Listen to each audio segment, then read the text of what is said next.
Assalamualaikum warahmatullahi wabarakatuh. Selamat pagi anak-anakku sekalian kelas 8, khususnya kelas 8-10.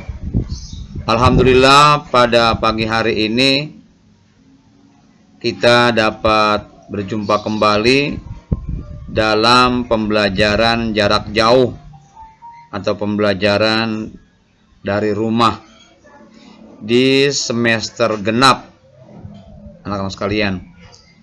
Di awal semester genap ini kita akan membahas pokok bahasan keunggulan dan keterbatasan antar ruang, pengaruhnya terhadap kegiatan ekonomi, sosial budaya di Indonesia dan ASEAN. Ini pokok bahasan kita di awal semester genap di kelas 8 mata pelajaran IPS, yaitu keunggulan dan keterbatasan antar ruang, pengaruhnya terhadap kegiatan ekonomi, sosial budaya di Indonesia dan ASEAN. Anak sekalian, sebelum kita mulai membahas pokok bahasan kita, mari kita berdoa menurut agama dan kepercayaan masing-masing. Berdoa, kita mulai. Selesai anak sekalian, kita mulai pokok bahasan kita, yaitu keunggulan dan keterbatasan antar ruang, pengaruhnya terhadap kegiatan ekonomi, sosial budaya di Indonesia dan ASEAN. Anak sekalian, faktor ruang akan menentukan tindakan seseorang untuk melakukan tindakan atau kegiatan ekonomi dalam rangka memenuhi kebutuhan hidupnya.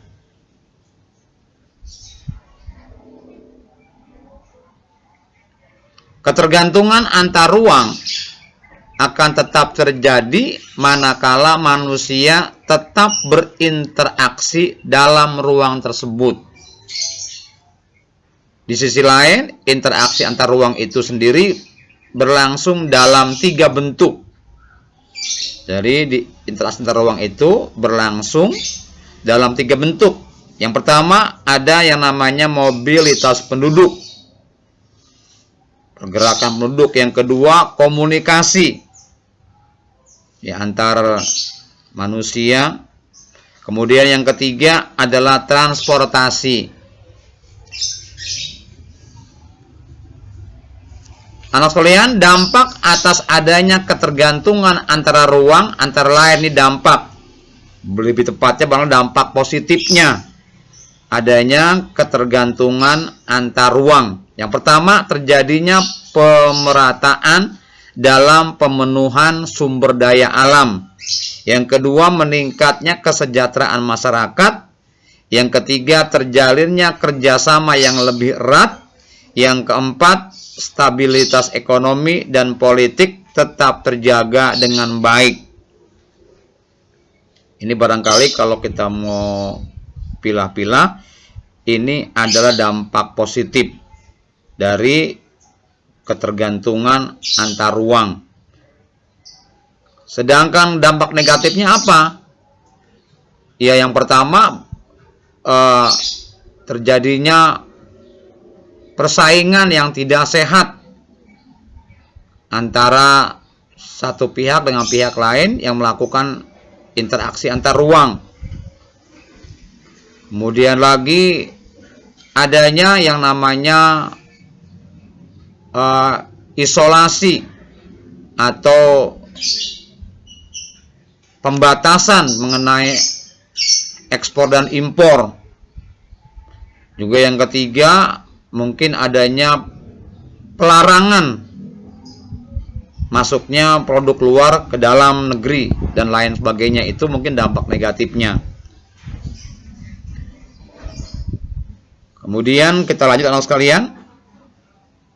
Keunggulan Indonesia dalam interaksi antar ruang antara lain, tambang emas Indonesia terbesar dan kualitas emas terbaik di dunia. Yang kedua, memiliki cadangan gas alam terbesar di dunia.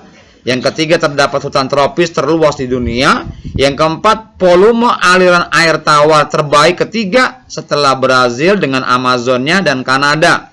Yang kelima, Indonesia menempati peringkat pertama dalam produk pertanian, yaitu cengkeh atau klopes dan pala atau nutmeg ya. Serta nomor kedua untuk karet alam atau natural rubber dan minyak sawit mentah atau crude palm oil. Ini mengenai keunggulan Indonesia dalam interaksi antar ruang. Berikutnya keterbatasan Indonesia dalam interaksi antar ruang. Antara lain, bangsa Indonesia terbilang bangsa yang kurang konsisten, kurang fokus, dan kurang sabar dalam berinteraksi, terutama antar negara-negara di Asia Tenggara barangkali. Yang kedua, karakter yang lemah menjadi salah satu kelemahan bangsa Indonesia. Yang ketiga, banyaknya prasangka dan pandangan negatif dari masyarakat Indonesia sendiri menjadi salah satu hambatan untuk terus maju dalam barangkali dalam berinteraksi antar ruang ini. Ya, mudah-mudahan ke depan di era internet ini kita akan mengalami perubahan ke arah kemajuan yang menghilangkan pandangan atau perasaan negatif kepada pihak manapun. Karena interaksi itu memang membutuhkan kesabaran dan keseriusan, anak sekalian. Dalam interaksi antar ruang, jumlah permintaan dan penawaran terhadap barang dan jasa itu sangat mempengaruhi pola konsumsi masyarakat atau negara. Jadi jumlah permintaan dan penawaran terhadap barang dan jasa itu sangat mempengaruhi pola konsumsi masyarakat atau negara. Dalam interaksi antar ruang di Indonesia juga umumnya negara-negara ASEAN ini menunjukkan produk-produk yang dihasilkan oleh penduduk pedesaan pada umumnya berupa hasil pertanian seperti beras, sayur-sayuran, buah-buahan, dan kerajinan tangan serta industri kecil rumahan. Sedangkan yang kedua, sementara perkotaan, barang-barang dan jasa yang dihasilkan adalah hasil industri dan layanan jasa seperti otomotif, elektronik, hasil konveksi, layanan perbankan, jasa transportasi, komunikasi, dan lain sebagainya. Ya, anak sekalian, kita lanjut. Dalam interaksi antar ruang di Indonesia khususnya terdapat ini. Satu, di masing-masing provinsi di Indonesia memiliki potensi unggulan yang tidak sama satu daerah dengan daerah lainnya. Misalnya daerah istimewa Aceh, keunggulannya berupa hasil tambang. Akan tapi daerah khusus ibu kota Jakarta adalah barang-barang elektronik dan kendaraan bermotor. Yang kedua, sementara Jawa Tengah, keunggulannya adalah hasil-hasil pertanian seperti padi, ubi kayu, kentang, dan lain sebagainya. Anak sekalian, sampai sini saja pembelajaran kita pada pagi hari ini di awal semester genap di Januari ini. Tugasnya anak sekalian, yang tugasnya ada 5 pertanyaan yang harus kamu jawab. Ya, ini. Yang pertama itu apa yang dimaksud dengan interaksi antar ruang? Kamu bisa buka buku. Yang kedua, apa yang menjadi tolak ukur pola konsumsi masyarakat atau negara? Yang ketiga, sebutkan dampak daya adanya interaksi antar ruang, ada 4 buah. Yang keempat, sebutkan keunggulan dengan keterbatasan Indonesia dalam interaksi antar ruang. Yang kelima, jelaskan produk-produk yang dihasilkan masyarakat pedesaan dan perkotaan di Indonesia pada umumnya. Ini 5 soal kamu jawab dengan baik anak sekalian ya. Sampai jumpa lagi di PJJ atau pelajaran dari rumah di berikutnya. Selamat pagi, sukses selalu anak sekalian.